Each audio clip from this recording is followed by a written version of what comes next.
মুখ্যমন্ত্রীর বিতর্কিত মন্তব্যের প্রতিবাদে নাগরিক মঞ্চের পক্ষ থেকে হাওড়া মৌরি স্টেশন থেকে আন্দুল মুরারি বাগান পর্যন্ত এক প্রতিবাদ মিছিল করা হয়। প্রসঙ্গত আরামবাগ জনসভা থেকে মুখ্যমন্ত্রী রামকৃষ্ণ মঠ ভারত সেবাশ্রম সংঘের সন্ন্যাসীরা রাজনীতির সাথে যুক্ত থাকার অভিযোগ তুলেছিলেন এবং ভারত সেবাশ্রম সংঘের কার্তিক মহারাজের নাম নিয়ে তিনি বলেন, এই মন্তব্য বিতর্কিত মন্তব্য বলে অভিযোগ তোলেন গেরুয়া শিবির। সনাতনী ধর্মের সাধুদের অপমান করেছেন মুখ্যমন্ত্রী, এমনই দাবি। এই নিয়ে কলকাতার রাজপথে গত 24শে মে সাধুসন্তরা প্রতিবাদ মিছিল করেন। মুখ্যমন্ত্রীকে ক্ষমা চাইতে হবে এই দাবি নিয়ে। গতকাল নাগরিক মঞ্চের পক্ষ থেকে আইনজীবী সুমনা পাল দত্তের নেতৃত্বে এই প্রতিবাদ মিছিল হয়। এই প্রতিবাদ মিছিলে হিন্দু সংগঠনও অংশগ্রহণ করে। ধর্মটাকে বাঁচানোর লড়াই আমাদের সবার, আমাদের পুরো নাগরিক সমাজ আছে, আমাদের সকল হিন্দু ভাই বোন আমরা একত্রিত হয়ে এই প্রতিবাদ মিছিলে অংশগ্রহণ করেছি। এই মিছিল কোথা দিয়ে আর কোথায় শেষ হবে? এই মিছিল আমাদের এই মৌরি ব্রিজের নিচ থেকে শুরু হয়ে আমাদের আন্দুল স্টেশন রোড হয়ে পেট্রোল পাম্পের পাশে সোজা আন্দুল স্টেশন হয়ে মারোয়ারি বাগানে শেষ হচ্ছে। এই যে শব্দের নিয়ে এই যে বলেছে বা ধর্মনিয়ারা বলছে, আপনারা কি চাইছে?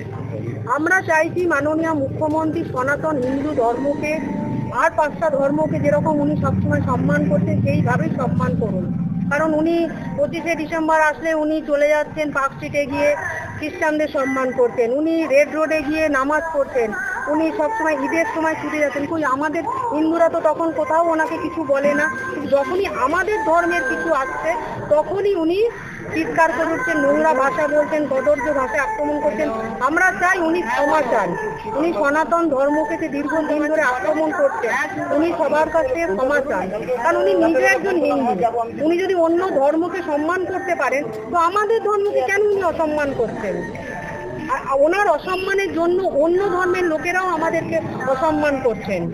ওই উনি তো রেড রোডে যখন নামাজ পড়া হচ্ছে, অন্য ধর্মের যখন মৌলবীরা ডাইরেক্ট বলছেন যে আমরা তৃণমূলকে সাপোর্ট করবো, কই উনি তো তখন কিছু বলছেন না। উনি কি প্রমাণ করতে পারবেন যে আমাদের কার্তিক মহারাজ কোথাও বলেছেন যে উনি বিজেপি বা কাউকে সমর্থন করছেন? উনি তো এটা প্রমাণও দিতে পারেননি।